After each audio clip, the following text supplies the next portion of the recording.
Hi, this is Marsha Gomes-Mckie. I'm the founder of Caribbean Books Foundation and I'm an author, Caribbean author. Today, my blog is going to be a video blog and I'm going to talk about my writing process.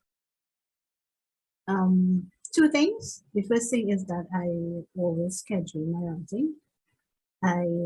When I say schedule, I mean I set it my phone as an alarm. I write it in my diary as a time to write. Because I think if you're a writer and you're serious about writing, you have to treat writing like a business. Writing, you have to get writing in for the day. So just like how you have your business and you're going to schedule office time, you have to schedule writing time and you have to put it in your calendar, and at that time you have to be busy. Sometimes, I admit, sometimes that my writing time tends to be social media time. I'll just say, oh, I'm going to check something, and then half of my writing time is done. When that happens, I take out the router. If I actually take the Wi-Fi off of my phone, and I said I'm not going to put it on until I do 500 words. So you actually have to find ways to motivate yourself and to make yourself sit there and write. The next part of the process is, how do I get the words out? When I began writing, my first full-length novel was Lightning Fire, The Building is Calling, and I wrote that book like if it was a children's story.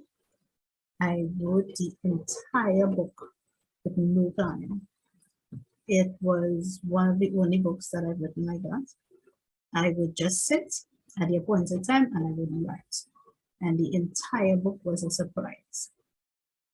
Another experience is I wrote Sukunya. That book required planning, it required research. I do a lot of research into Caribbean history, and Caribbean history sometimes is slavery. And Sukunya was a book that focused on slavery and historical effects of slavery. I remember doing Sukunya for Nano Remove. I can't remember the year. I did 68,000 words and more. It was super. And then when I read the book over, something was just wrong. Something wasn't right with that book. One of the characters, Mark, he was too much of a hero. I really wanted him to be like, he wasn't supposed to be the villain, but he wasn't. He was kind of like the hero that you have to accept, not so much the hero that you want or desire, but you'll accept him. So, because I wanted to leave it open in the second book that he could either be the villain or still be the hero, but I had to build that character.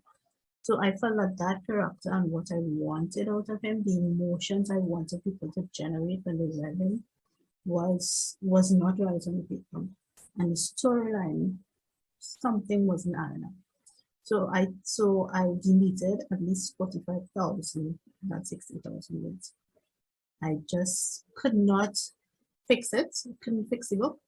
So I literally deleted most of the book and I started it from.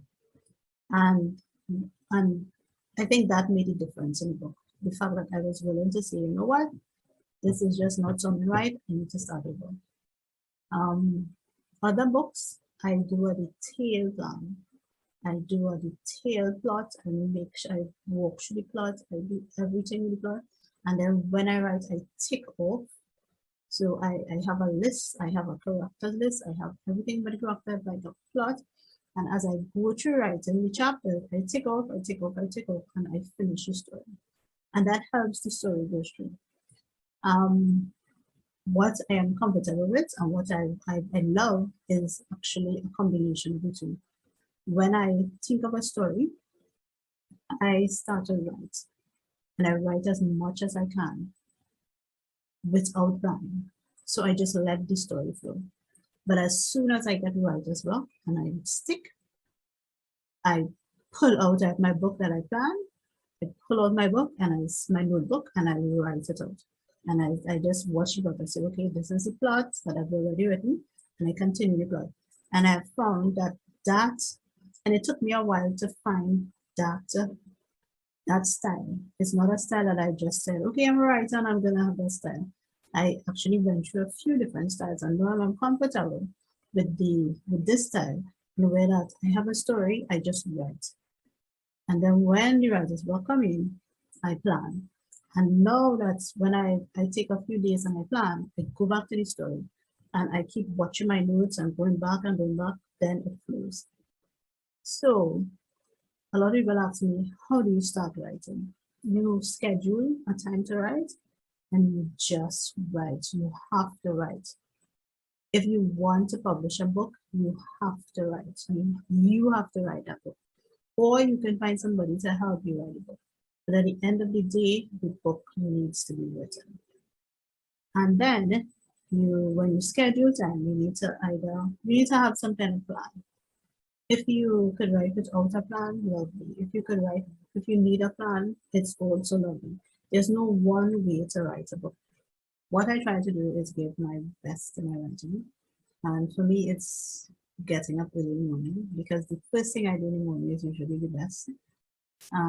So as a writer, I get up early and I write first thing, sometimes for 2 hours, sometimes for an hour, sometimes even for half an hour if I wake up late. I put that is like an investment, because it's up to you. You have to figure your schedule out and figure out what time of the day you write, give your best writing. But at the end of the day, even if it's still right during lunch, you have to write. That's the key to all of this. You have to find time to write. And for me, the more time I find to write, the more I want to write. So as long as I can start and I can figure it, just start and make sure that I am focused and I make sure my water is there, make sure I do have to get it, because getting up in a house where you have children, you get distracted and you never come back. So I try to schedule it and I make it is work, I'm not to be interrupted. This is work time, it's actually an appointment. So I might say I have an appointment, so nobody will bother me. And I do have an appointment. I have an appointment with my writing, because as a writer, if I want to become a writer, if I want to have books to sell, you need to write, because that's the bread and butter writing. So what a lot of people ask me, how do you write? How do you start? You just start and you focus on it and you give it your energy. Whatever you give your energy is that's where you get your results. Thank you so much for listening. This is Marsha Gomes-Mckie, Caribbean author and founder of Caribbean Books Foundation.